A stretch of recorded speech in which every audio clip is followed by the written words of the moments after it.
দেশ থেকে পালানোর পর বর্তমানে ভারতে অবস্থান করছেন শেখ হাসিনা। গত 24 ঘন্টা ধরে সেখানে অবস্থানরত শেখ হাসিনার চূড়ান্ত গন্তব্য কোথায় হবে সেটা নিয়ে অনিশ্চয়তা এখনো রয়ে গেছে। ভারতীয় গণমাধ্যমে বলা হয়েছে যুক্তরাজ্য ও যুক্তরাষ্ট্রের দরজা আপাতত বন্ধ হয়ে যাওয়ায় তিনি এখন আপাতত অন্যান্য বিকল্প খুঁজছেন। বুধবার ভারতের গণমাধ্যম the Hindu Times of the India এই তথ্য জানিয়েছে।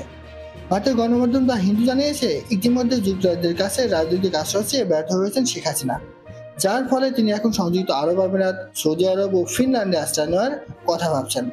তবে শেখ হাসিনা কোথাও আশ্রয় চাননি বলে জানিয়েছে তার ছেলে সুজিব ওয়াজেদ জয়। এনডিটিভিকে একথা বলেন তিনি। জয় আরও বলেন, আমি ওয়াশিংটনে, খালা লন্ডনে, বন্ধুলিতে থাকে। আমরা এখনো জানি না তিনি এসব জায়গায় ভ্রমণের মধ্যে থাকতে পারেন।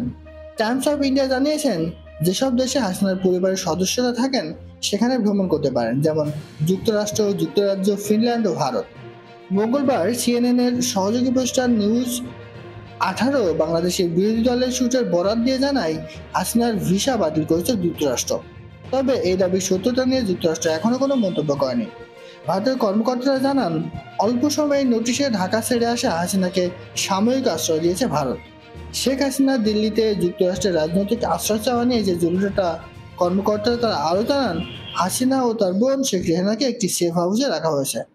মঙ্গলবার ভারতের রাজ্যসভা ও লোকসভায় দেওয়া বক্তব্যে ভারতের পররাষ্ট্রমন্ত্রী এস জয়শঙ্কর বলেন, ভারতের সঙ্গে ঢাকা কর্তৃপক্ষের যোগাযোগ অব্যাহত রয়েছে। তিনি আরও জানান, বাংলাদেশে ভারতের হাই কমিশনের সঙ্গে দেশটিতে অবস্থানরত ভারতীয় নাগরিকদের যোগাযোগ চলছে। মঙ্গলবার জানা গেছে আরও কয়েকদিন ভারতে থাকবেন শেখ হাসিনা, তবে কতদিন পর্যন্ত তাকে থাকার অনুমতি দেবে নয়াদিল্লি তা জানা যায়নি।